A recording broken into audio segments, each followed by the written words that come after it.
پرزیدنت امریکا دونالد ترامپ از کمبود امنیتی که باعث نشر معلومات درباره وسیله رخنه‌های کیبرنتیکی CIA یا خود اداره مرکزی اکتشاف ایالات متحده شد در تشویش است. شان اسپایسر سخنگوی قصر سفید میگوید اگر سندهای نشر شده واقعی باشند افراد مسئول که امنیت ملی را به تهدید روبرو کردند به جوابگری کشیده میشوند.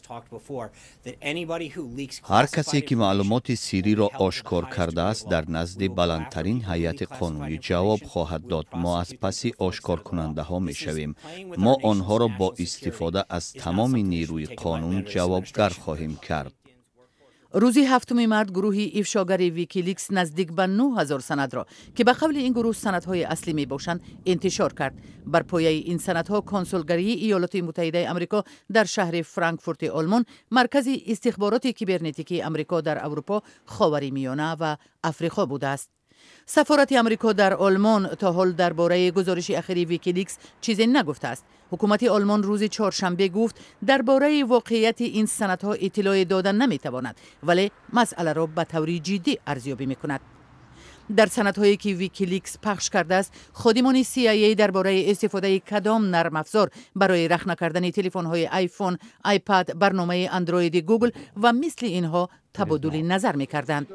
سال گذشته ویکیلیکس با راه‌های غیرقانونی چندین پیام الکترونی رهبران حزب دموکراتی ایالات متحده را نشر کرد و ستاد نامزد کرسی پرزیدنتی هیلاری کلینتون را در حال ناگوار قرار داد.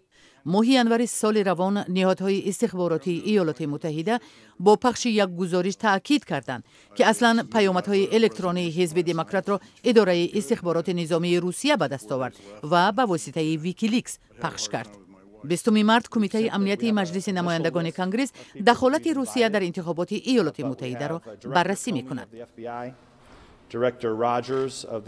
ما رئیس FBI جیمز کامی، رئیس اداره ملی کشف جناب راجرز، سابق رئیس CIA برینن، سابق رئیس اداره جاسوسی کلاپر و دیگران را دعوت کرده ایم.